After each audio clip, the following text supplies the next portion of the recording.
또 다급한 외침. 제발 집 좀 사세요. 중국의 이야기입니다. 중국은요, 연일 말입니다.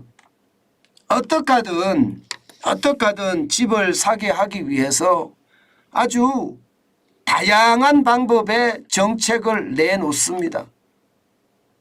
그만큼 말입니다. 지금 중국의 상황이 진짜 좋지 않다는 거예요. 진짜 좋지 않다. 예. 시장에서는요, 그 정도로 야, 이거 괜찮을 건가 그런 우려감까지 지금 나타내고 있거든요. 자, 이거 한번 보실래요? 중국의 중소도시 개인소득세 환급액입니다. 갑자기 왜 개인소득세 환급액이 나왔냐고요? 바로 이게 기존 주택에서 말입니다. 신규 주택을 갈아타면 개인소득세를 무려 1,000만 원까지 최대입니다. 1,000만 원까지 환급을 해준다 이야기합니다. 어떻게 생각하면 굉장한 호재죠. 실제로 보면 말입니다. 환급액이 적으면은 3만 위안 우리 돈으로 600만 원이고요. 많으면 5만 위안 우리 돈으로 1,000만 원입니다. 근데 베이징이나 이런 대도시는 또 더 다릅니다. 수십만 위안까지 해준다고 이야기합니다. 정확하게 얼마다 이렇게 로이터 통신은 보도하지 않았지만 수십만 위안이라고 했습니다. 그러면 베이징이나 대도시에는 수천만 원까지 지금 개인소득세를 깎아준다는 이야기죠. 그것도 말입니다. 그것도 2025년 말까지입니다. 저는 여기서 여러분 굉장히 충격을 받았어요. 어떤 충격을 받았을까요? 이 기간. 지금이 2023년이에요. 지금이 2023년인데 개인소득세 환급 정책을 2025년까지 가져간다는 거예요. 그러면 지금 중국 정부가 생각하기에는요. 올해는 어렵지만 내년에는 더 어렵다는 이야기네요. 후년에까지 어렵다는 이야기네요. 지금 그렇게 느껴지는 거예요. 이야, 이거 봐라. 중국 경제가 예상보다가 더 심각하구나. 그렇게 느낄 수 있는 겁니다. 저는 내년이나 가면 그래도 좋아질 거다.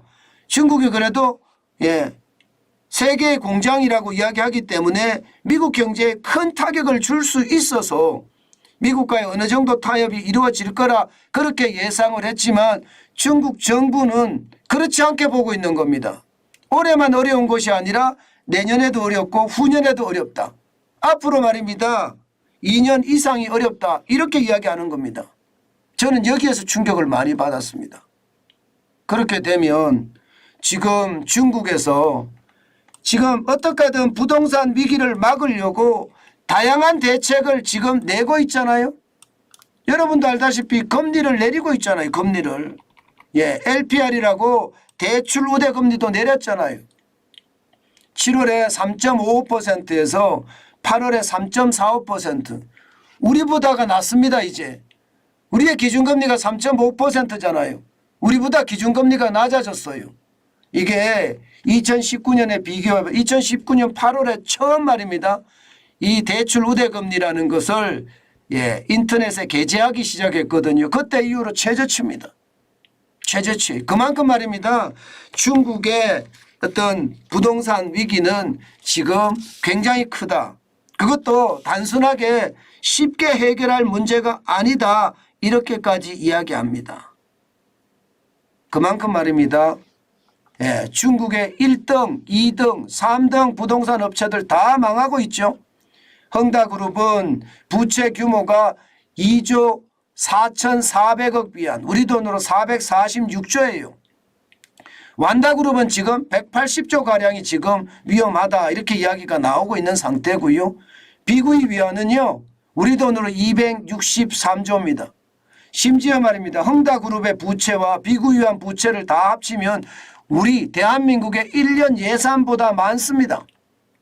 1년 예산보다. 게다가 국영업체라는 미선양도 지금 달러채에 대한 디폴트가 선언이 된 상태거든요. 그렇게 생각하면 지금 중국은요 발부등을 치는 거예요. 안간힘을 쓰는 거예요. 어떻게 하든 부동산 위기를 막아야 되겠다.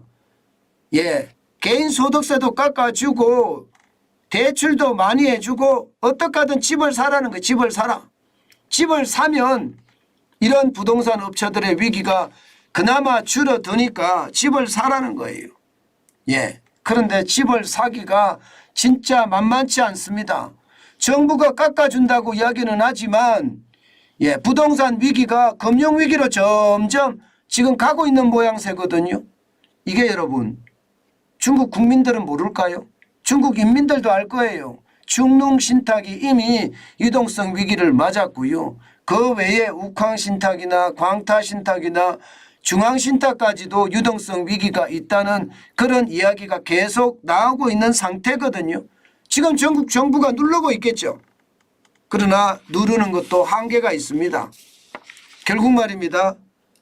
누르다 더 이상 버티지 못하면 이거 그냥 손 놔야 되는데 지금 상태가 그런 상태까지 가지 않을까, 저는 그런 두려움 굉장히 큽니다. 저는 단순하게 시장이 안정이 될 거라고 생각하지 않아요. 지금처럼 말입니다. 이렇게 위기 상황이 커지면요 앞으로도 상황은 더 커질 수밖에 없다, 저는 그렇게 생각합니다. 당연히 여러분 시장의 위기는 저는 봐야 된다고 봅니다. 단순하게 시장에 위기 없다 이렇게 봐서는 안 돼요. 오죽했으면 여러분 중국 같은 나라가 이게 개인 소득세를 환급을 해준다는 이야기까지 나왔겠습니까? 지금 중국 재정도 엉망이거든요. 중국 재정이 엉망인데 그런 지표까지 나왔다는 건 여러분 저는 그만큼 말입니다. 위기의 상태가 커진다. 저는 그렇게 생각합니다. 그렇기 때문에 여러분 제가 여러분들에게 진짜 조심하시라는 이야기를 많이 드리고 있잖아요. 그런데 그게 현실이 될 가능성도 굉장히 높아진다 이렇게 생각을 합니다. 당연히 여러분 당연히 조심이란 단어는 저는 멀리 있지 않다 이렇게 생각합니다. 반드시 시장을 저는 보셔야 된다고 생각해요. 그렇지 않고 시장을 너무 가볍게 보다 보면 오히려 더 충격의 사태가 오지 않을까, 저는 그런 생각도 해본다는 뜻입니다.